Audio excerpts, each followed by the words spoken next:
Microdosing is when you derive the maximum benefit from taking the minimum effective dose. This is how you minimize unwanted effects.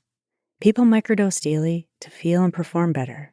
Some people use it to enhance their creativity, to sleep better, to help with pain, to have more focus in the moment, to recover from workouts quicker, and to manage anxiety. Today's podcast is sponsored by Microdose Gummies and Lumi Labs. Microdose Gummies deliver perfect entry-level doses of THC that help you feel just the right amount of good. I love this company, and I'm a big fan of their products. I enjoy taking Microdose Gummies on the weekends because I get really fantastic sleep. There's nothing like it. The gummies are organic, infused with real fruit, vegan-friendly, gluten-free, and they are enjoyable. Microdose is available nationwide. To learn more about microdosing THC, go to microdose.com and use the code BEYOND to get free shipping and 30% off your first order. Links can be found in the show description, but again, that's microdose.com and code BEYOND. This podcast contains adult themes and graphic violence. Listener discretion is advised. A commercial-free version of this podcast is available on Patreon for $1 per month. Patreon.com/Beyond Contempt Podcast. Just a quick PSA. I accepted auto ads on the podcast. Those are the type of ads that I don't personally read, and I don't have complete control over what is played. I want to grow the show, and I'd like to have longer or more episodes. To do that, I need to hire a writer and pay them. True crime podcast writers are paid anywhere between $500 and $1,500 per episode, depending on the resume and the length of the script. That being said, I specifically asked my podcast host to not play any political or religious ads. If you hear an ad that's controversial or offensive, please let me know, and I'll take it up with my podcast host. And thank you for understanding. I'm Renee, and this is Beyond Contempt True Crime.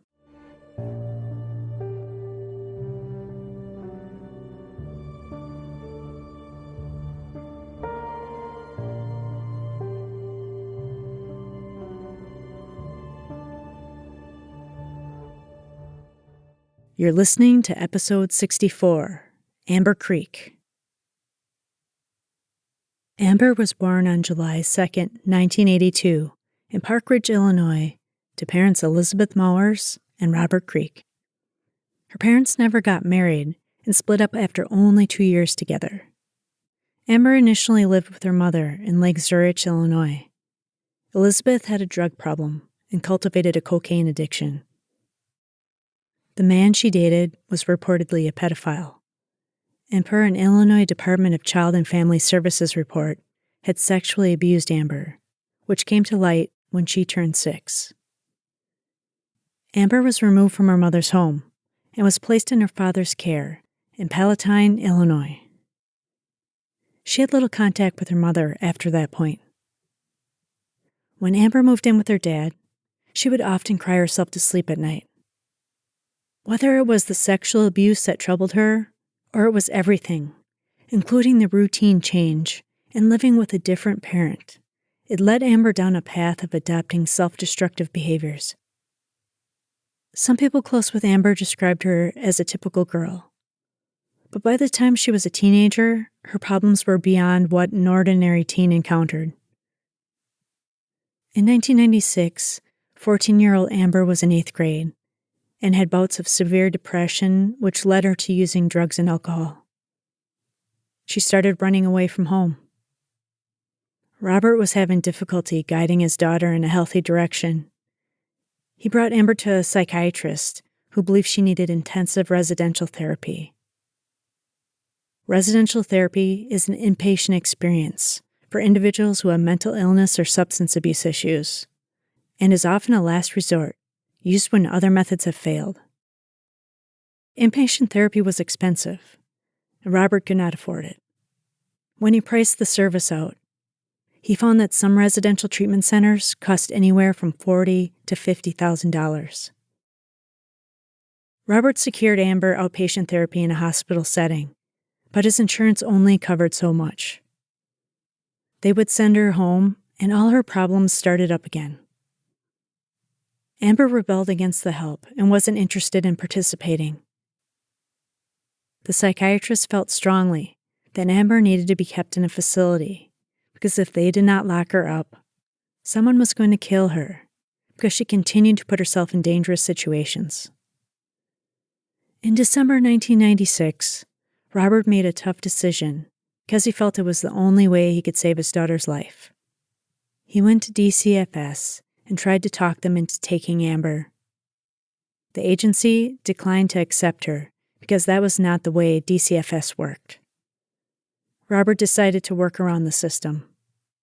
He dropped Amber off at the local police station and said that she was no longer invited to live at his house. Robert signed the paperwork, which forced Amber into the care of the Illinois DCFS. He hoped she would get the help she needed. DCFS became Amber's guardian and placed her at the Columbus Maryville Center in Chicago. Robert's last-ditch effort to save his daughter wasn't working as planned. Amber ran away from the center 9 times, and she was technically in the custody of DCFS for 44 days, but spent 29 of those days as an active runaway. She would go missing for a few days, but then would eventually turn up. On January 23, 1997, Amber ran away from the Columbus Maryville Juvenile Residential Center for the last time. She lived on the streets, but she still called her family and maintained those relationships. Amber never revealed where she was, and she was determined to live her own way. She was seen on February 1st and 2nd, partying with a few men in a Motel 6 room in Rolling Meadows, Illinois. And then she disappeared. Amber never returned to the residential center, and all the calls home stopped.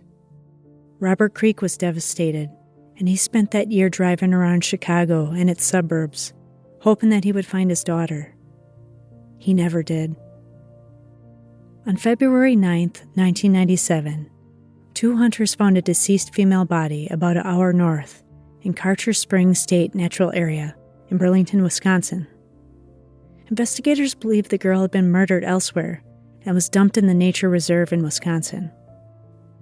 The young woman was choked and suffocated, with a garbage bag that had been left wrapped around her head. She had been beaten and sustained blunt force facial trauma. The girl was slashed, with pattern cutting injuries on her face, and they had bitten her on the left side of the neck.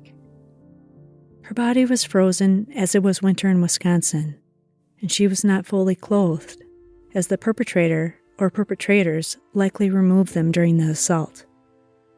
The young lady's underwear was stuffed in her pocket, and they had raped her. "Hi" had been written on the palm of her hand. A Schaumburg area bookstore price tag in the amount of $5 had been placed on her arm. The bite on the neck caused compression and contributed to her death. Investigators weren't sure who the young woman was. Local businesses donated money, which paid for the unknown girl's funeral. The casket was donated, and they inscribed the gravestone with Jane Doe. 100 area locals attended the funeral, and the sheriff's deputies stood in as pallbearers. Police worked on identifying the Jane Doe and used a missing child database, DNA analysis, and dental records. On June 26, 1998, they confirmed that the deceased girl at the nature reserve was Amber Creek. They reburied her with a new gravestone that read, Amber Creek, July 1982 to February 1997. Earth has no sorrow that heaven cannot heal. You are so loved. DCFS made enormous mistakes with the way they handled Amber's disappearance. It stemmed from the fact that DCFS had a major miscommunication with law enforcement. The result was police did not receive notification that Amber Creek had run away until she had been missing for 5 weeks. The official Illinois state policy required DCFS personnel to notify a supervisor when a child runs away from a shelter or foster home. If 24 hours pass and the child doesn't return, a report must be filed with law enforcement. Per police records, DCFS canceled Amber's missing persons case. She had run away for at least the 5th time in a month, on January 19, 1997, so police were notified. Amber returned to the shelter a few days later. This report of her return was filed late, and erroneously had Amber returning to the center as of January 24th, when police received that information. Her missing persons case was promptly closed on January 25th.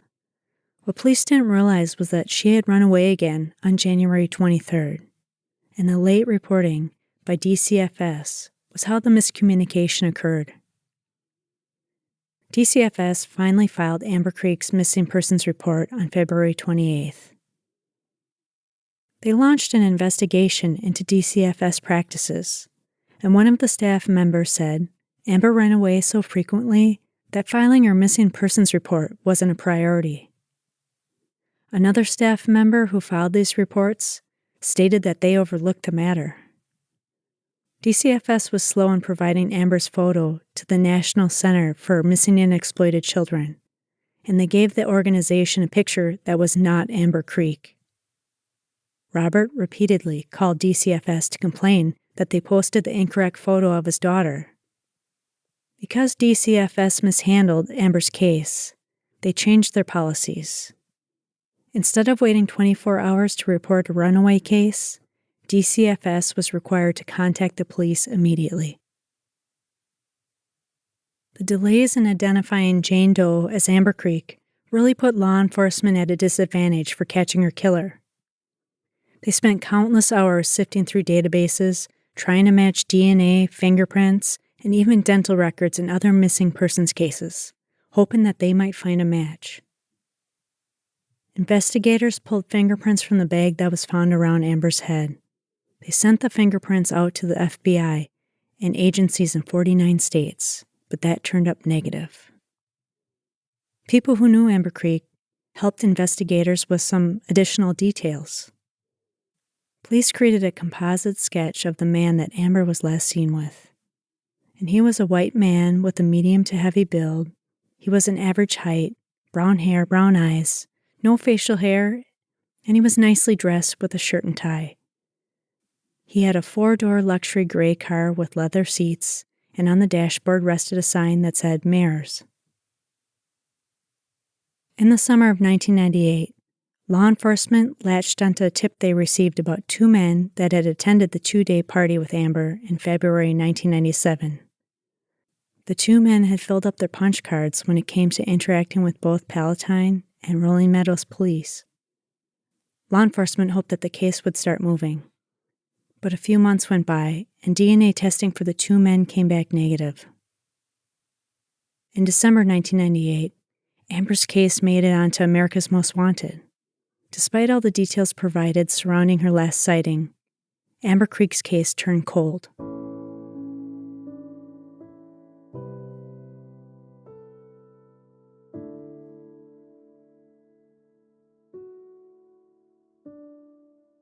Fast forward to October 2013. Amber's case was still being worked on by law enforcement from several states.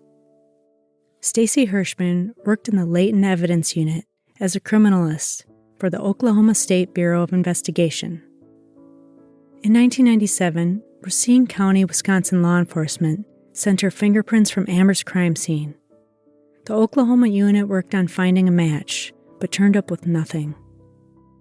But 16 years had passed, and technology improved. Searchability within the system was upgraded, and accuracy of the FBI fingerprint database was better. Stacy Hirschman's unit revisited all those cold cases and were hoping to unearth fingerprint connections.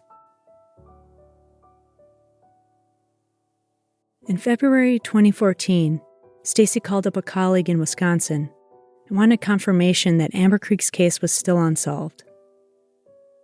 She was informed that the case was still unsolved, and her Wisconsin counterpart promised her a nice dinner if she found the matching fingerprints. The next day, Stacy got the fingerprint hit of a lifetime. She got on the phone and called her colleague in Wisconsin. He was going to owe her a dinner because she found a thumbprint match in the FBI's database for a 36-year-old James Paul Eaton. In 1997, he was 19 years old and lived in Palatine, which was the same place Amber lived. The Chicago Tribune reported that Eaton and Amber Creek even lived in the same apartment complex.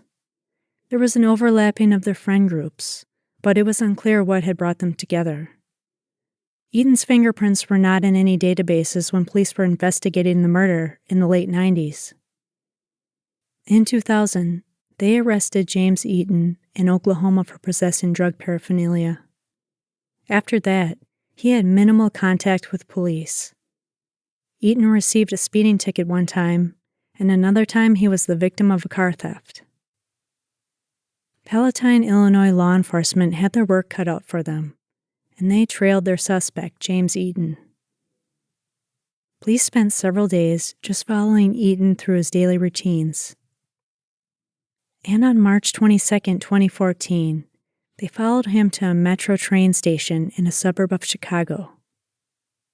They were in luck, because that was where Eaton lit up a cigarette as he waited for his train. He tossed a half-smoked cigarette as he stood on the train platform, and investigators secured that evidence. They sent the cigarette off for DNA testing and were thrilled to find out that it matched the DNA on Amber Creek's body. Investigators had confirmed fingerprint and DNA evidence, but they were uncertain if the bite on Amber's neck matched Eaton's dental records. There had been saliva found at the crime scene, but it was not located on the bite. This led some to speculate that maybe there was a second person involved in the crime.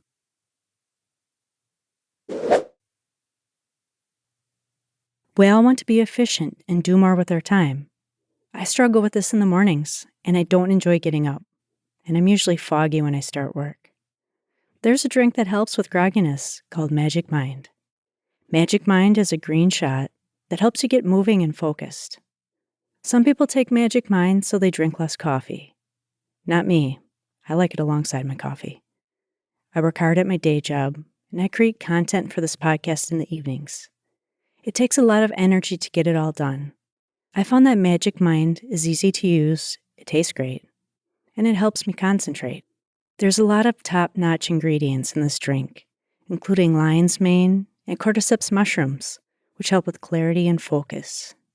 Try it out and give it a shot, especially if you're having trouble getting it together in the morning. Check them out at magicmind.co/contempt.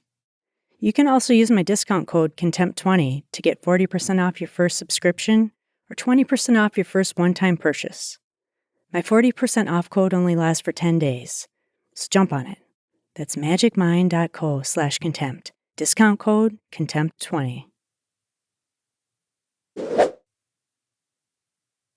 James Eaton was arrested and charged with first-degree intentional homicide of Amber Creek and hiding a corpse. In Wisconsin, these charges potentially carried a life sentence. 53-year-old Robert Creek told the media that after the arrest, he finally slept through an entire night, which had not really happened since they identified her body in the nature reserve. He was haunted by images of his daughter frozen in the snowy marsh. Robert had lived inside a carousel of emotions with anger, guilt, and grief over the events of Amber's disappearance and death. He loved Amber with all his heart, but had to sit in others' judgment why he dropped his daughter off at the police station back in December 1996. But it was difficult to find his daughter affordable help. She repeatedly ran away, but never stayed gone for more than 3 days. When Robert didn't hear from her after the last time she ran away in January 1997, he knew that she was probably gone for good. Not only did Robert lose his daughter, he said that this tragedy harmed his marriage with Amber's stepmother. Kindness from Racine County law enforcement and his strong relationship with God helped carry Robert through all the dark years. When he received a call from law enforcement on April 5, 2014, and they told him that his daughter's killer was sitting in jail in Racine, Wisconsin, Robert felt like he could start living again.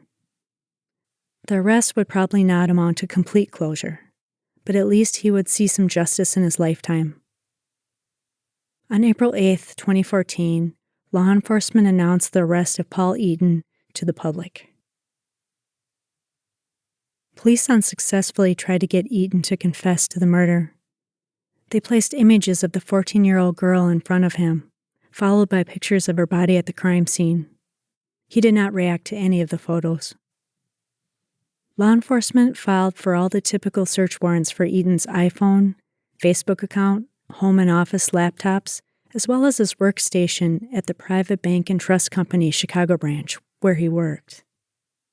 One item that was revealed from the affidavits that supported the search warrants was that during the first 2 years of investigating the murder, that police determined 14-year-old Amber Creek was a known sex worker in the Chicago area. An FBI analyst at the time believed that one of her clients might have killed her. This piece of information was difficult for many people to square, especially those that remembered Amber when she was younger. She enjoyed climbing trees or belting out tunes into her hairbrush as if it were a microphone. But at age 14, Amber's life had gone in a completely different direction. Running away from home, alcohol, drugs, and sexual encounters were part of her normal routine. Amber carried a small vial with powdered sugar around because she enjoyed pretending it was cocaine, and drug culture had infiltrated her life.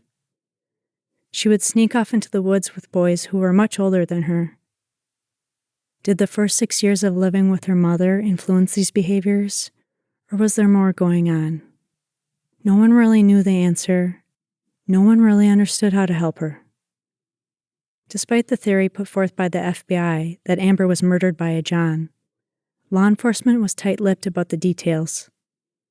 Chris Schmalling, the Racine County Sheriff, who also worked on the Peggy Johnson case from episode 54, did not want to speak on the FBI's theory or speak on whether this was a sexual homicide, which was terminology used in the affidavits that secured the search warrants. The sheriff simply stated, "I'll tell you one thing. She didn't deserve this. To be left here, just left like trash." According to Amber's father and stepmother, she always carried a dark green backpack and forest green jacket that had a collar made of faux leather. She carried makeup, poetry, and a navy blue and tan plastic wallet in her backpack. Her wallet contained photos of her 3.5- and 10-year-old half-siblings. Amber's jacket and backpack were missing from the crime scene, and the police wondered if her murderer kept those items as souvenirs. The phrase sexual homicide was intentionally used in the warrant affidavits because police wanted to search for clothing, jewelry, or photos that James Eaton may have kept as mementos.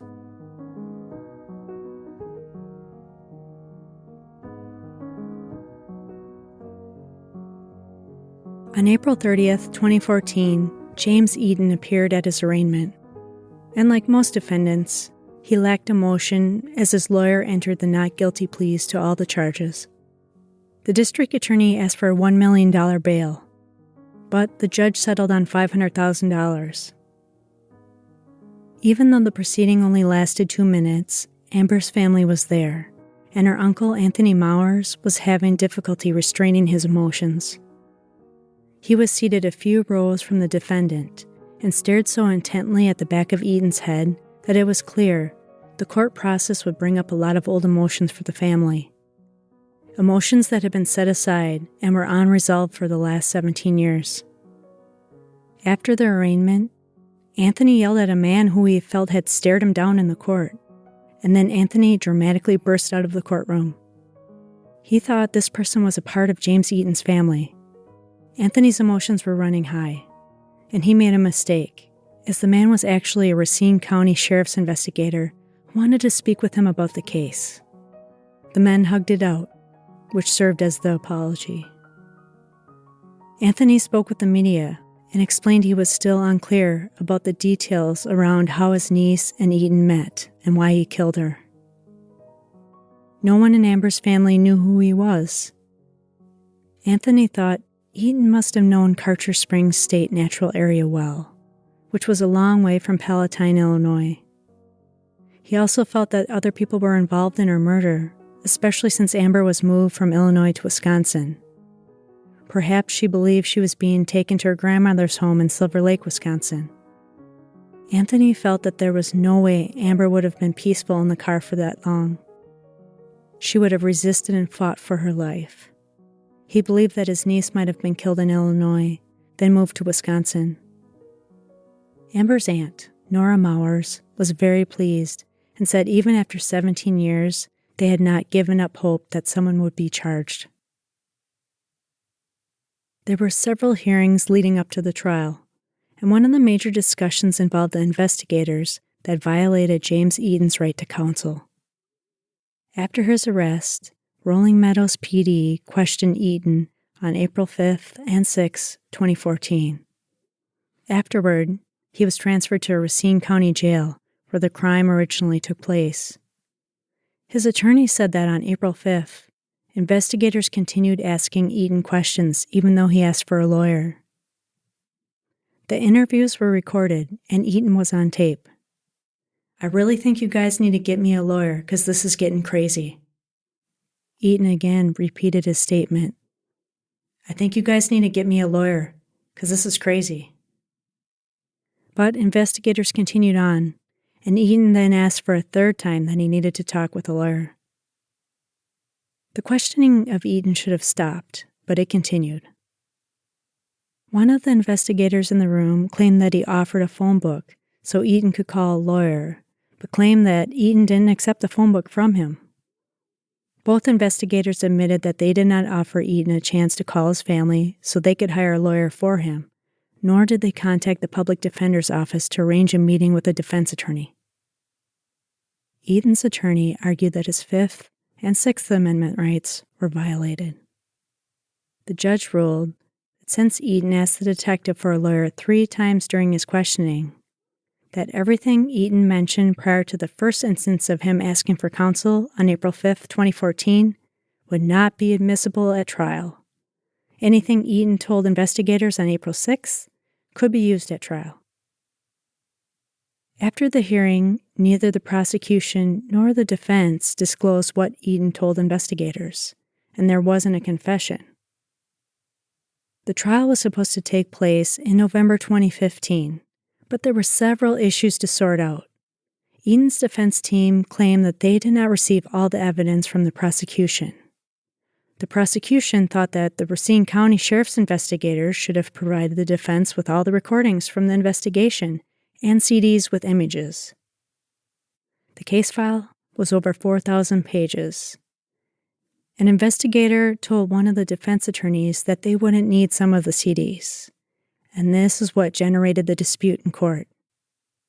The prosecution pointed out that this evidence had little meaning, and they were arguing over semantics. There were images on the CD of the marsh 13 years prior, when police had photographed the marsh to see if anyone returned to the crime scene after Amber's body was found, which no one had. The prosecutor argued that was why the investigator might have told the defense that they didn't need all the CDs, since they showed no evidence. Regardless, the judge wasn't keen on the DA's argument and said that law enforcement doesn't get to dictate the defense team's investigation.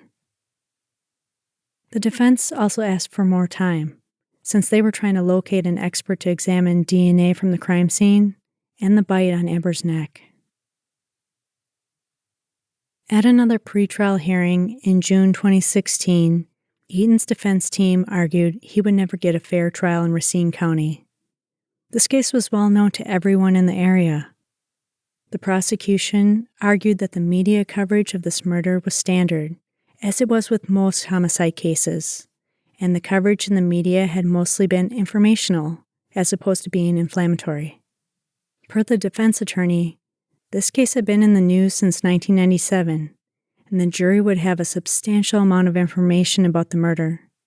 The public felt a considerable amount of emotion because of the violent nature of the crime. The prosecution countered and said that while the case had been in the news since 1997, that the coverage had been sporadic, and Eaton's name had only come to light in the last 2 years. The judge thought it was too soon to commit to moving the trial or importing a jury from another city. He agreed with the prosecution's assessment that the news media had published nothing inflammatory. So he ordered the defense and prosecution to create a questionnaire that would help weed out jurors who were tainted by the information on the news. There was a precedent for this approach, as the questionnaire was developed for another high-profile Racine County case in 2014, where S. Curtis Johnson, the billionaire business owner who founded S.C. Johnson & Son, was charged with repeatedly sexually assaulting his 12-year-old stepdaughter. At a pretrial hearing in September 2016, the defense presented evidence that pointed to another suspect in Amber Creek's murder. In Wisconsin, the Denny rule is a standard used in the court system that states when implicating another individual in a crime, the defense must prove that they had the motive and the opportunity to commit the crime. The defense also had to place that person within a reasonable proximity to the crime scene. The Denny rule was well publicized in the Stephen Avery case, where the attorneys tried to argue that other individuals could have murdered Teresa Halbach. In that case, the court determined that the evidence was insufficient, so they were not allowed to present alternative suspects to the jury. The judge in Amber Creek's case allowed third-party evidence into the trial. Another suspect had been interviewed in 1997 and again in 2015 after James Eaton had been arrested. This suspect admitted he met Amber Creek a year and a half prior to her murder and had a sexual relationship with her. He acknowledged having sexual relations with Amber over 10 times, and he engaged in choking during some of their sex acts. The suspect's DNA was also found on Amber's underwear at the crime scene. The defense had a convincing argument and met the Denny rule criteria since the choking sex acts were consistent with the way Amber died and the abrasions that were seen on her neck. This was a considerable blow to the prosecution team, and they had to rethink their courtroom strategy for the impending trial. On October 25, 2016, James Eaton accepted a plea deal from the prosecution and pleaded no contest to the reduced charge of reckless homicide. They entirely dropped the concealing a corpse charge. Since the defense was allowed to present evidence that Amber was choked and abused by a second male suspect, the state felt that they would have a difficult time convincing the jury that Eaton was guilty of intentional homicide. So they reduced the charges to reckless homicide. Even though the hiding of a corpse charge was dropped, it could still be part of the judge's calculation during sentencing. No contest was not exactly an admission of guilt, but it was an acknowledgement that the prosecution had enough evidence for a conviction. They consulted the Creek family prior to the plea deal offer, and the family agreed.